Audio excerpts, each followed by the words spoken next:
Hello aspirants, welcome to ఏకేఎస్ఐఎస్ academy daily current affairs. So ముందుగా నేను ఇచ్చినటువంటి క్వశ్చన్లో fundamental object of Panchayati Raj system ఏంటి అంటే పీపుల్స్ పార్టిసిపేషన్, ముందుగా వ్యక్తుల్ని భాగస్వాములుగా చేయడం అభివృద్ధిలో, ఇది కరెక్ట్. పొలిటికల్ అకౌంటబిలిటీ అది ఉండదు. 3 డెమోక్రటిక్ డీసెంట్రలైజేషన్ అది ఉంటుంది, అంటే మనకి అధికార వికేంద్రీకరణ అంటారు, అది ప్రజాస్వామ్యకంగా చేయడం. 4 ఫినాన్షియల్ మొబిలైజేషన్ అది జరగలేదుగా. సో కాబట్టి ఆన్సర్ వచ్చేసి 1 and 3. So before we go to the session, మీరు కనుక యూపీఎస్సీ అడ్మిషన్స్ కోసం చూస్తున్నా or group 1 and group 2 both AP and Telangana, so దయచేసి కింద నెంబర్కి కాల్ చేయండి, will give you all the details. ఇక ఈరోజు టాపిక్ వచ్చేసి ఇండియాలో ఇథనాల్ బ్లెండింగ్. అంటే ప్రభుత్వం కొన్నిసార్లు చేసే కొన్ని ప్రయోగాలు యాజ్ అన్ ఎకానమీ, అంటే భారతదేశంలో ఆర్థిక వ్యవస్థకి బాగా పనికొస్తాయి, కొన్నిసార్లు జీడిపికి కూడా పనికొస్తాయి, కానీ వ్యక్తిగతంగా ప్రజలకి నష్టాన్ని చేకూరుస్తాయి. అది నేను ఎందుకు చెప్తున్నానంటే, ఈ పదాన్ని నేను వ్యక్తిగతంగా ఇందులో నష్టపోయానని భావిస్తున్నాను. ఎందుకు అంటే ఇథనాల్ బ్లెండింగ్ అనేటటువంటిది బేసికల్గా ఏంటంటే పెట్రోల్లో ఇథనాల్ని కలుపుతారు. ఇది 3 దఫాలుగా ఉంటుంది. ఒకటి E10 అంటారు, అంటే 90% పెట్రోల్ ఉంటే 10% ఇథనాల్ కలుపుతారు. అలా కలపడంలో ఏ ఇబ్బంది ఉండదు. మన కార్లు కానీ బైక్స్ కానీ ఇంజన్స్ 10% ఇథనాల్ని గ్రహించగల కెపాసిటీ ఉంటుంది. మైలేజ్ వీటిల్లో కూడా పెద్ద డిఫరెన్స్ రాదు. అయితే ఏప్రిల్ 1, 2026 నుండి E20 ఫార్ములాని తీసుకొచ్చింది ప్రభుత్వం. అంటే ఇదేంటి, 80% పెట్రోల్ ఉంటే 20% ఇథనాల్ కలుపుతారు. అయితే దీని కారణంగా అన్ని రకాల ఇంజన్స్ దీనికి అనుగుణంగా పనిచేయవు. దానివల్ల కార్స్, బైక్స్ వాటి తాలూకా మైలేజ్ అనేటటువంటిది దెబ్బతింటుంది. సార్, ఇది మీరు కేవలం యూట్యూబ్ వీడియోలో చూసి చెప్తున్నారా, వ్యక్తిగత అనుభవంతో చెప్తున్నారంటే వ్యక్తిగత అనుభవంతోనే చెప్తున్నాను. నా కారు మైలేజ్ 2 పాయింట్లు తగ్గింది. అంటే గతంలో కార్ మైలేజ్ ఒక 10-11 వచ్చేది సిటీలో, ఇప్పుడు 8 వస్తుంది. ఇది ఇథనాల్ బ్లెండింగ్ కలిపిన దగ్గర నుంచి నేను ఫైండ్ అవుట్ చేస్తుంది. అంటే దీనివల్ల ఎంత నష్టము అనేది లెక్క కట్టుకుంటే దాదాపుగా నెలకు ఒక 2,000 రూపాయలు ఎంతో నష్టపోతాం. అంటే సంవత్సరానికి 24,000. అలాగే మన వెహికల్స్ కూడా కొంత పాడయ్యేటటువంటి అవకాశం ఉంటుంది, దానికి సంబంధించిన రిపేర్స్ కూడా చేయించుకోవాలి. అంటే ఇది ఆర్థిక వ్యవస్థకు ఊతం కలిగిస్తుంది. ఎందుకు, ఆర్థిక పరమైనటువంటి వ్యవహారాల్లో డబ్బు ఎక్కువ ఖర్చు పడతాం కాబట్టి. కానీ వ్యక్తిగతంగా ఇది మనకి నష్టాన్ని కలిగిస్తుంది కదా. అలా అని నేను ప్రభుత్వం తీసుకున్నటువంటి చర్యను విమర్శించట్లేదు, కానీ తీసుకున్నటువంటి చర్యకి సంబంధించి వ్యక్తుల్ని అవగాహన అనేటటువంటిది ఇస్తే బాగుండేదేమో. అంటే ప్రతి కార్కి, ప్రతి బైక్కి ఇథనాల్ని ఎక్కువగా కలిపినప్పుడు కార్, బైక్స్ దెబ్బతింటాయి కాబట్టి ఒక 3,000 రూపాయలు ఎంత వస్తుందట ఒక కిట్ ఏదో, అది మనం వేసుకుంటే కారు, బైక్స్ దెబ్బతినమాట. అది ముందుగానే చెప్తే ప్రజలు అప్రమత్తం అయ్యేవారు కదా. ఇలా పూర్తి స్థాయిలో ప్రజలకి అవగాహన కలిగించకుండా పెట్రోల్లో ఇథనాల్ కలిపి పూర్తి స్థాయిలో అమ్మేస్తే, సో దీని కారణంగా భారతదేశానికి పెట్రోల్ కొరత అనే సమస్య తీరవచ్చుగాక, కానీ వ్యక్తిగతంగా వ్యక్తులు కొనుక్కున్నటువంటి కార్లు కానీ, బైక్స్ కానీ, ఇతరతర వాహనాలు కానీ దెబ్బతినే అవకాశం కూడా ఉంది కదా. ఇది ఒక విషయం. రెండోది, 3వ దఫా ఏంటంటే E100, అంటే పూర్తి స్థాయిలో ఇథనాల్తో నడిచేటటువంటి వాహనాలు, ఇంక పెట్రోల్ అవసరం లేదు. అయితే ఈ పూర్తి స్థాయిలతో ఇథనాల్తో నడిచేటటువంటి వాహనాలు ఏవైతే ఉన్నాయో అవి ఇంజిన్లు సరిపోవు, కొత్త ఇంజిన్లు తయారు చేయాలి. కానీ ఇదే కనుక జరిగితే భారతదేశంలో విపరీతమైన నీటి కరువు వచ్చేటటువంటి అవకాశం ఉంటుంది. ఎందుకంటే ఇథనాల్ని ఎక్కువగా మనము షుగర్ కేన్ పల్ప్ ఏదైతే ఉందో, అంటే చెరుకు నుంచి వచ్చేటటువంటి ఆ చివరి మిగిలిపోయినటువంటి పల్ప్ నుంచి తయారు చేస్తారు. ఈ చెరుకు ఇట్లాంటివి పండడానికి అధికంగా నీరు అవసరం. అంటే ఇథనాల్ని తయారు చేయడానికి అధికంగా నీరు కావాలి వ్యవసాయ క్షేత్రాల్లో. భారతదేశంలో ఉన్నదే 18% జనాభా అయితే ప్రపంచ దగ్గర ఉన్నటువంటి నీరులో భారతదేశం దగ్గర 4% నీరు మాత్రమే ఉంది. మరి ఈ నీటిని ఇలా వాడేస్తే మనకు వచ్చేటటువంటి సమస్యలు ఎలా తీరుతాయి? దీనికన్నా ఎలక్ట్రిక్ వాహనాలను ఇంకా బెటర్గా చేసుకుంటే బాగుంటుంది కదా. సో కాబట్టి ఇవి ఇప్పుడు మన ముందు ఉన్నటువంటి సవాళ్ళు. దీనికి సంబంధించి ఈరోజు సెషన్ని మనం ప్రారంభిద్దాం. ఇది న్యూస్లో ఎందుకు వచ్చింది, union ministry for road and transport and highways Nitin Gadkari garu, ఈయన 100% ఇథనాల్ బ్లెండింగ్ని రాబోయేటటువంటి భవిష్యత్ కాలంలో తీసుకొస్తామని ఒక ప్రకటన చేశారు. అయితే ఇది ఎందుకు అంటే భారతదేశం ఈ మధ్య చూస్తున్నాం, ఇరాన్తో జరుగుతున్నటువంటి యుద్ధం కారణంగా, స్ట్రైట్ ఆఫ్ హార్ముజ్ని మూసేసినటువంటి కారణంగా భారతదేశంలోకి రావాల్సినటువంటి చమురు కొంత లేట్ అయితేనే ప్రతి పెట్రోల్ బంకుల్ని క్లోజ్ చేసినటువంటి పరిస్థితి, మొత్తం దేశంలో ఉన్నటువంటి ప్రజలు అనేక రకాలుగా ఇబ్బందులు పడుతున్నటువంటి పరిస్థితి. ఈ పరిస్థితుల నుంచి దూరం జరగాలంటే ఒకటి జనాభా అయినా తగ్గాలి, అది తగ్గే అవకాశం లేదు. 2 ఆల్టర్నేటివ్స్, ప్రత్యామ్నాయ మార్గాలను వెతకాలి. ఈ ప్రత్యామ్నాయ మార్గాలు ఈ 100% అంటే ఇథనాల్ని 100%తో తయారు చేయడం. దీనివల్ల ప్రపంచవ్యాప్తంగా గ్లోబల్ ఆయిల్ షాక్స్ తగిలినా భారతదేశం తట్టుకోగలుగుతుంది. అయితే అసలు ఈ ఇథనాల్ అనేటటువంటిది ఏంటి? దీన్ని మనం ప్రాథమికంగా బయోఫ్యూయల్ అని అంటాం. జీవ ఇంధనము అంటే ఈ మొక్కలు, మనకి మొక్కజొన్న, చెరుకు ఇట్లాంటి వాటి నుంచే తయారు చేస్తారు. సో దాని నుంచి వచ్చేదే బయోఫ్యూయల్. దీంతో పాటుగా దీన్ని ఇంగ్లీష్లో ఇథైల్ ఆల్కహాల్ అంటారు. కొంతమంది తాగుతుంటారు కూడా, చచ్చిపోతారు తాగితే. C2H5OH దీని తాలూకా ఫార్ములా. ఇది ఎట్లా వస్తుంది? మొక్కజొన్న కానీ, రైస్ కానీ, ఇంకా షుగర్ కేన్ కానీ ఇట్లాంటి వాటిని సహజ సిద్ధంగా ఫర్మెంటేషన్ అంటాం. కుళ్ళబెడతాం కదా, అలా కుళ్ళబెడితే దాని నుంచి వస్తుంది. సో పెట్రోకెమికల్ ప్రాసెస్ కూడా ఉంటుంది, దాన్ని ఇథిలీన్ హైడ్రేషన్ అని అంటారు, దాని ద్వారా కూడా వస్తుంది. సో ఇథనాల్ బ్లెండింగ్ అంటే ఏంటంటే పెట్రోల్లో ఇథనాల్ని కలపడం. అయితే 2025 కల్లా మనము 10% ఇథనాల్ బ్లెండింగ్ని కలిపాం. 2026 ఏప్రిల్ 1 నుంచి 20% ఇథనాల్ని కలుపుతున్నాం. దీనివల్ల మనకు వచ్చే ప్రయోజనాలు ఏంటి? ఆయిల్ తాలూకా ఇంపోర్ట్స్ తగ్గుతాయి, అలాగనే పెట్రోల్ కన్నా తక్కువ ధరకే వస్తుంది. అలాగని పెట్రోల్ ధరను ఏం తగ్గించరు, కానీ ఎఫిషియన్సీ సేమ్గా ఉంటుంది. అలాగే పెట్రోల్ కన్నా ఇథనాల్ పొగ తక్కువ వస్తుంది, అంటే మనకి ఉపయోగపడుతుంది. ఫామ్ నుంచి చేస్తారు కాబట్టి రైతులకు ఆదాయం పెరుగుతుంది. ఇవన్నీ బాగానే ఉన్నాయి, కానీ ఈ రకమైన ఇంజన్స్ లేకపోతే వినియోగదారులు ఇబ్బంది పడతారు. కొత్త వెహికల్స్కి పర్వాలేదు, ఒక 5 ఏళ్ల క్రితమో 6 ఏళ్ల క్రితమో కొన్న వెహికల్స్ అయితే ఇబ్బంది పడతారు. ఎందుకంటే కారు కొనుక్కుంటే కనీసం 15-20 సంవత్సరాలు నడిపేటటువంటి వ్యక్తులు ఉంటారు.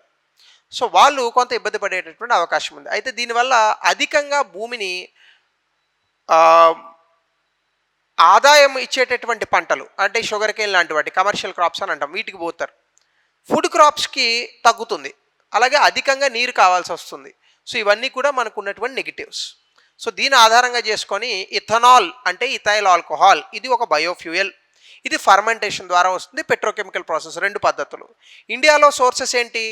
షుగర్ కేన్ అంటే ఈ యొక్క చెరుకు, దాని నుంచి మొలాసిస్ అనే బై ప్రోడక్ట్ వస్తుంది అది. అలాగనే మొక్కజొన్న, రైస్, ఇంకా ఇతర కుళ్ళిపోయినటువంటి పదార్థాలు. క్లాసిఫికేషన్ ఇథనాల్ని ఫస్ట్ 1G 2G 3Gగా అంటే first generation, second generation, third జనరేషన్గా క్లాసిఫై చేస్తారు. ఇథనాల్ని పెట్రోల్తో కలపడం వల్ల పెట్రోల్ ఇంపోర్ట్స్ తగ్గుతాయి, మంచి విషయం యాక్చువల్గా. కానీ వాహనాల సంగతి ఏంటి అనేది బయటకు చెప్పాలి ప్రభుత్వం కూడా, ఎందుకంటే రకరకాల ఆలోచనలు ఉన్నాయి దీని మీద. సో ఈ 10 అంటే 10% ఇథనాల్, 90% పెట్రోల్. 20 అంటే 20% ఇథనాల్. హయ్యర్ అంటే కనుక ఆయిల్ యూస్ తగ్గుతుంది, కార్బన్ ఉద్గారాలు కూడా తగ్గుతాయి. అయితే 100% ఇథనాల్ చేయాలి అంటే ఇంజన్స్ మార్చాలి.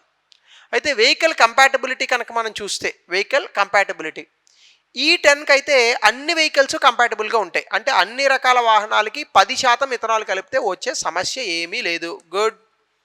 20% కలిపితే కనుక ఇంజన్స్ని మోడిఫై చేయాల్సి ఉంటుంది. మరి ప్రభుత్వం ఈ విషయం మనందరికీ అర్థమయ్యేలా చెప్పిందా? నాకైతే ఏ యాడ్ చూడలే. అయ్యా 20% ఇథనాల్ కలుపుతున్నాము, మీ ఇంజన్లో ఇంకో పలానా మోడిఫికేషన్ చేసుకోండి, తద్వారా మీ ఇంజన్ పాడవకుండా ఉంటుంది, మీ వాహనం ఎక్కువ కాలం వస్తుంది, మీ వాహనం తాలూకా పనితీరు తగ్గదు, ఇలాంటి అడ్వర్టైజ్మెంట్ ఏదైనా చేశామా? దర్వాజా బంద్ క్యాంపెయిన్, టాయిలెట్స్ని కరెక్ట్గా వాడండి, అందరూ కలిసి ఉండండి, కోవిడ్ అప్పుడు డప్పులు కొట్టండి, ఇట్లాంటివన్నీ మరి ప్రభుత్వం మనకు చెప్పింది కదా, మనం అందరం పాటించాం కదా. We're all law abiding people, we're all we all have respect towards the government కదా. మరి ఇథనాల్ బ్లెండింగ్ గురించి మన ఇంజన్స్ని మార్చుకోవాలని బైకులు వాడే వ్యక్తులకి, కార్లు వాడే వ్యక్తులకి చెప్పిందా ప్రభుత్వం? నేను ప్రభుత్వం మీద ఏదో బురద వేయాలనేటటువంటి నా ఉద్దేశం కాదు, నేను కూడా ఒక వినియోగదారుణ్ణే. సో ఆ పర్స్పెక్టివ్లో మాట్లాడుతున్నా, అంతే, తప్పేం లేదు అందులో. అలాగని ఈ 100 అయితే అసలు వెహికల్సే మార్చాలి, ఫ్లెక్స్ ఫ్యూయల్ వెహికల్స్. ఎక్కువగా బ్రెజిల్ అనేటటువంటి దేశం ఇది బాగా చేసింది ఫ్లెక్స్ ఫ్యూయల్ వెహికల్స్కి. సో కొరోజన్ రెసిస్టెంట్ కాంపోనెంట్స్ని వాడాలి, అంటే ఇథనాల్లో కొరోజన్ ఉంటుంది, సో అది. అలాగే ఇంజన్స్ని మోడిఫై చేయాలి, సెన్సార్స్ మార్చాలి. ఇండియాలో అయితే ఇది చాలా తక్కువగా చేసాం, కానీ బ్రెజిల్ లాంటి దేశాలు ఫ్లెక్స్ ఫ్యూయల్ సిస్టమ్స్ని తీసుకొచ్చాయి, అక్కడ ఇంజన్లు అలాగే తయారవుతున్నాయి. అలాగే first generation, second generation, third generation, fourth జనరేషన్లో కనుక మనం చూస్తే ఫస్ట్ జనరేషన్లో షుగర్ కేన్ అంటే ఈ యొక్క చెరుకుని వాడతారు.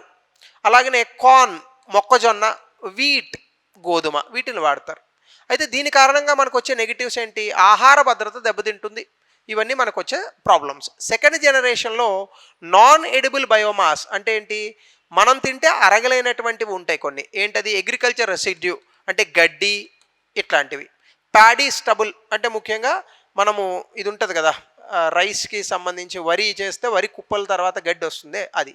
అలాగే బ్యాంబూ అంటే వెదురు బొంగులు, వీటి ద్వారా తీసేది సెకండ్ జనరేషన్. థర్డ్ జనరేషన్ అంటే ఆల్గేని ఆధారంగా చేసుకొని తీస్తారు. అయితే ఇక్కడ మనకు ప్రాబ్లం ఏంటి? క్రాప్ బర్న్ చేస్తున్నాం మనం, అట్లాంటివి ఉంటాయి పంజాబ్ హర్యానాలో. సో ఆ యొక్క ప్రాబ్లమ్ని తగ్గించవచ్చు. అయితే కొంత కాస్ట్లీ ఇది, ఈ కన్వర్జన్ అనేటటువంటిది కొంత కాస్ట్లీ. సో ఇది ఎక్కువ ధర అవుతుంది.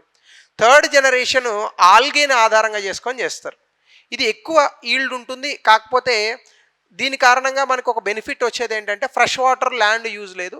కానీ ఇది R&D స్టేజ్లో ఉంది. ఇది పూర్తి స్థాయిలో మన దగ్గర లేదు technology. Fourth generation genetically modified crops అని ఉంటాయి, వీటి కోసమే తయారు చేయాలి అవి. అయితే ఇది ఇప్పటివరకు థియరాటికల్. చాలా దేశాలు దీని మీద ఇంకా రీసెర్చ్ చేస్తున్నాయి, పరిశోధనలు చేస్తున్నాయి. సో ఇవి first, second, third, fourth generation మీరు బాగా గుర్తుపెట్టుకోవాలి ప్రిలిమినరీ ఎగ్జామినేషన్కి. ఇప్పుడు భారతదేశం తీసుకొచ్చిన ఇథనాల్ బ్లెండింగ్ ప్రోగ్రామ్ గురించి చూద్దాం. ఇథనాల్ బ్లెండింగ్ ప్రోగ్రామ్ అనేది national biofuel policy, national biofuel జాతీయ జీవ ఇంధన విధానము అనేటటువంటి దాంట్లో 2018లో దీన్ని తీసుకొచ్చారు. దీని తాలూకా మినిస్ట్రీ కూడా ministry of petroleum and natural gas ministry దీన్ని తీసుకొచ్చింది. దీని యొక్క ఆబ్జెక్టివ్స్ ఏంటంటే భారతదేశానికి వస్తున్న ముడి చమురు తాలూకా దిగుమతులు తగ్గించాలి, కార్బన్ ఉద్గారాలను తగ్గించాలి, రైతుల ఆదాయాన్ని పెంచాలి. ఇవన్నీ ఎప్పుడు చేయగలం మనం? ఇథనాల్కి మార్కెట్ పెంచి అదొక ఆల్టర్నేటివ్ ప్రొడక్ట్ పెట్రోల్ చేసినప్పుడు. అలాగనే 3 అచీవ్మెంట్. ఇండియా ఇప్పటి వరకు 20% ఇథనాల్ బ్లెండింగ్ చేసింది. 2030 కల్లా చేయాలని అనుకున్నాం, అది 2026 ఏప్రిల్ 1లోనే చేశాం. కరెంట్ స్టేటస్ అన్ని పెట్రోల్ బంకుల్లోని ఇప్పుడు విత్ మినిమం RON అని అంటే మనకి సాధారణంగా అది ఆక్టేన్ అని ఉంటుందన్నమాట. ఆ కౌంట్ 95 ఉంటూ అన్ని పెట్రోల్ బంకుల్లోని 20% ఉండాలి. హై ఆక్టేన్ ఉంటే ఇంజన్స్ ఏం పాడుగావు, కానీ ప్రస్తుతం ఉన్న దాంట్లో అయితే ఎఫిషియన్సీ మైలేజ్లు అయితే తగ్గాయి. 2 ప్రొడక్షన్ కెపాసిటీ. గతంలో 2 బిలియన్ లీటర్ల కన్నా తక్కువ ఉండేది, ఇప్పుడు 20 బిలియన్ లీటర్లకు అది చేరుకుంది. కావాల్సిన దానికన్నా అధికంగానే మనం ఇథనాల్ని ప్రొడ్యూస్ చేస్తున్నాం. So national biofuel coordination committee కూడా ఈ యొక్క సర్ప్లస్ విధానాన్ని ఉంటూ దాన్ని రెగ్యులేట్ చేసేటటువంటి పరిస్థితులు కూడా ఉన్నాయి. అయితే infrastructure, ethanol interest subvention schemes అని కొన్ని పెట్టాం. అంటే ఇథనాల్ని ఎవరైతే తయారు చేస్తున్నారో వాళ్ళకి డబ్బు సహాయాన్ని అందించడానికి కూడా ఈ స్కీమ్ని తీసుకొచ్చాం. Long term of take agreements అని ఉన్నాయి. అంటే ఏంటి? ఇథనాల్ తయారు చేసిన వాళ్ళ దగ్గర నుంచి కొనడం, ప్రభుత్వం కొంటోంది, టైంగా కొంటోంది, డిమాండ్ అనేటటువంటిది కూడా ఇన్ష్యూర్ డిమాండ్ ఉంది, పేమెంట్స్ కూడా కరెక్ట్గా వెళ్ళేటట్టుగా తీసుకుంటారు ఇందులో జాగ్రత్తలు. అలాగే అడ్మినిస్ట్రేటివ్ ప్రైసింగ్ మెకానిజం, అంటే ఇథనాల్ ప్రొడ్యూస్ చేసినటువంటి కంపెనీలకి కరెక్ట్గా ఇంత ధర అనేటటువంటి చెల్లిస్తారు వాళ్ళు ఇంకా ఎక్కువ ప్రొడక్షన్ చేయడానికి. జిఎస్టీ రిడక్షన్, దీనికి జిఎస్టీ కూడా 18% నుంచి 5%కి తగ్గించారు. ఇండస్ట్రీ యాక్ట్స్ అమెండ్మెంట్ అంటే స్మూత్ ఇంటర్స్టేట్ ఇంట్రాస్టేట్, అంటే ఒక చోట ఎక్కువ ఇథనాల్ తయారైంది వేరొక చోటకి అది పంపించాలి, దానికి అనుగుణంగా విధి విధానాలను కూడా ఆ మూమెంట్ కోసం ఇథనాల్కి చేశాం మనం. అయితే దీని వల్ల ఇంపాక్ట్ ఏంటంటే మనకు ఖచ్చితంగా ముడి చమురు తాలూకా దిగుమతులు తగ్గుతాయి. దీనివల్ల మన దగ్గర ఉన్నటువంటి ఫారెన్ ఎక్స్చేంజ్ అనేటటువంటిది సేవ్ చేయబడుతుంది. అలాగే మనకు ఉన్నటువంటి ఎనర్జీ సెక్యూరిటీ కూడా, అంటే శక్తి భద్రత అనేటటువంటిది వస్తుంది. దీని ద్వారా 1,40,000 కోట్ల రూపాయలు ప్రతి సంవత్సరం సేవ్ చేయొచ్చు. అలాగే రైతులకి అధికంగా ఆదాయం వస్తుంది. దాదాపుగా 1,18,000 కోట్ల రూపాయలు రైతులకు వచ్చాయట. డిస్టిలరీస్ నుంచి ఇంకా గ్రామీణ ప్రాంతాల్లో కొంత ఉద్యోగ అవకాశాలు కూడా పెరుగుతాయి. అలాగే క్లైమేట్ యాక్షన్, కార్బన్ డైఆక్సైడ్ 832 లక్షల మెట్రిక్ టన్నులు తగ్గింది. దీనివల్ల 2070 కల్లా సంవత్సరానికల్లా మనము నెట్ జీరో ఎమిషన్స్ అని అన్నాం. ఈ ఎమిషన్స్ని తగ్గించేటటువంటి ఈ టార్గెట్ని రీచ్ అయ్యే అవకాశం ఉంటుంది. 3 సాధారణంగా చాలా వరకు వేస్ట్ నుంచే మనం క్రియేట్ చేస్తాం బయోఫ్యూయల్స్ని. So waste to wealth concept అయినట్టే కదా. ఈ బై ప్రొడక్ట్స్ అన్నిటిని కూడా మనం వాడుకొని సర్క్యులర్ ఎకనామీలో భాగంగా మనం వీటిని తీసుకోవచ్చు. సో ఆ రకంగా ఈ యొక్క ప్రోగ్రాం నుంచి భారతదేశం బెనిఫిట్ పొందుతుంది. అయితే ప్రభుత్వం ఇంటర్నెట్లో హల్చల్ చేస్తున్నటువంటి అపోహలకి ఫుల్ స్టాప్ పెడుతూ ఈ E20 వల్ల నిజంగా వెహికల్స్కి ప్రమాదమా కాదా అన్నది తెలియజేస్తే బాగుంటుంది. సో ఇది దీనికి సంబంధించిన కంక్లూషన్. దానికి రిలేటెడ్గా ఒక ప్రశ్న దయచేసి కమెంట్ సెక్షన్లో తెలపండి. అలాగనే మెయిన్స్కి సంబంధించి కూడా ఒక ప్రశ్న 2018లో ఇచ్చాడు, దీనికి కూడా ఆన్సర్ని తెలియజేయండి. సో ఇది ఈరోజు session. Thank you. Have a good day.